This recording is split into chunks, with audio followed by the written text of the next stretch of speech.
تو اسلام کہاں سے پھیلتا ہے؟ خدمت سے. میں شیعوں کو بتا رہا ہوں, سننے کو بتا رہا ہوں. اسلام کہاں سے پھیلتا ہے؟ محبت سے. آپ رسول کی زندگی میں ایک مثال ایسی دے دیں کہ جہاں رسول نے کسی کے گلے پر چھری لے کے کہا ہو کہ پڑھ کلمہ مسلمان ہو ورنہ میں تجھے ابھی مار ڈالتا ہوں. نہیں, ایسا الٹی بات ہے. رسول انتہائی سمپل آدمی تھے. جتنے بڑے لوگ ہوتے ہیں وہ سب سمپل ہوتے ہیں. ان کے یہاں جاؤ وشم نہیں ہوتا, کم تڑاک نہیں ہوتا. آپ اپنے ملک کو دیکھ لیجئے, رسول اپنی منزل کو پڑھیں, اس سے کوئی تقابل میں تھوڑے کرو. لیکن جو آپ کے سامنے ہے, گاندھی جی کو دیکھ لیجئے. گاندھی جی کیا پہنتے تھے؟ گاندھی جی کہاں رہتے تھے؟ گاندھی جی کہاں کام کرتے تھے؟ جس دفتر میں بیٹھتے تھے وہاں کیا کون سا فرنیچر ہوتا تھا؟ یہ بڑے آدمی کی پہچان ہے کہ وہ ہمیشہ سمپل رہتا ہے. جو بن سمن کر آتا ہے وہ چھوٹا آدمی ہوتا ہے, اس کو انفیریٹی کمپلیکس ہوتا ہے, احساس کمتری ہوتا ہے, اس لیے وہ اپنے بناؤ سنگار سے اپنے کو بڑا کرنا چاہتا ہے اور بڑا دکھانا چاہتا ہے. اب رسول یہ آخری رسول ہیں, یہ کائنات کے تاجدار ہیں. لائف اتنی سمپل ہے کہ ایک ویران مقام پر ایک پتھر پر سر رکھے آرام کر رہے ہیں. اکیلے ہیں اور آرام کر رہے ہیں. ایک دشمن نے دیکھ لیا. آپ نے سنا ہوگا واقعی میں نے کہا کہ کچھ میرا حصہ آپ کے لیے, کچھ نان مسلمس کے لیے یہاں بیٹھے ہیں, سب تم کو کچھ سمجھانا ہے. اب اس نے دیکھا کہ یہ سو رہے ہیں, انہیں تو پرابلم نہیں ہے, انہیں تو ہماری سمسیا اتپن کی, اور سوڈ اور تلوار پہلو میں رکھی ہوئی ہے. اس نے آ کر وہ سوڈ اٹھائی اور پیغمبر سے کہا اٹھو. جب پیغمبر نے آنکھ کھولی دیکھا کہ دشمن سر کے اوپر تلوار لیے کھڑا ہے اور کہہ رہا ہے بتاؤ اب تمہیں مجھ سے کون بچائے گا؟ ہے ہی نہیں کوئی. تمہارے ہاتھ میں تلوار نہیں, تمہاری تلوار تو میرے ہاتھ میں, تمہاری تلوار تو میرے ہاتھ میں. رسول کی تلوار جب نامناسب شخصیت کے ہاتھ میں چلی جاتی ہے تو خود رسول کی جان خطرے میں پڑ جاتی ہے. اس نے اٹھا کر تلوار کہاں بچاؤ تمہیں اب کون بچائے گا؟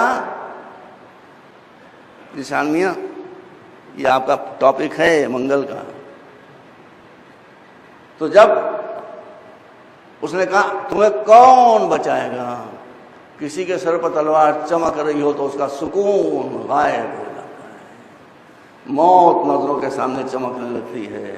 لیکن رسول نے بالکل سکون کے ساتھ 100% پیس آف مائنڈ اینڈ ہارٹ, رسول نے کہا کہ میرا خدا مجھے بچائے گا.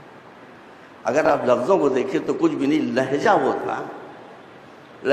تھا کہ جس سے وہ ٹگمگا گیا.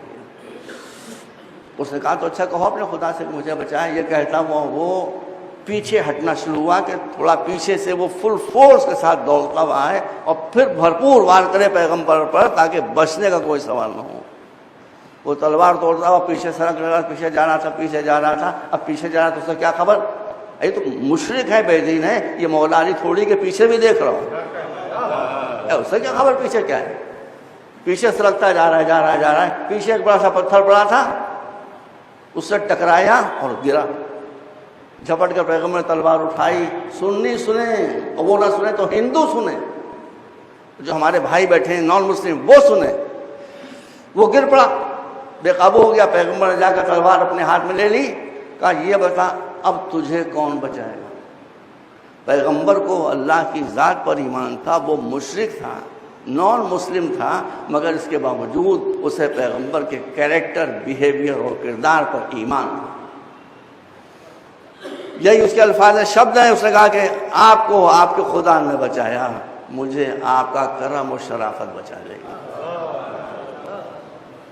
پیغمبر نے فرمایا جو عربی میں جملہ ہے کہ اذهب فإني عفوت عنك, جا میں نے تجھے چھوڑ دیا, جا.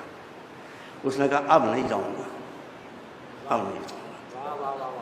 اگر پیغمبر اسے قتل کر دیتا تو کیا ہوتا, ایک نان مسلم قتل ہو جاتا. پیغمبر نان مسلم کو قتل کرنے کے لیے نہیں آئے تھے, اس کو مسلمان بنانے کے لیے آئے تھے. تو پیغمبر اسے قتل نہیں کیا, وہ آگے بڑھا, کہا کہ اب نہیں جاؤں گا, دین مجھے مل گیا. آپ نے مجھ سے کہا بھی نہیں کہ لا الہ الا اللہ کہو, لیکن آپ کے کردار نے مجھ سے کہلوا لیا کہ لا الہ الا اللہ محمد رسول اللہ.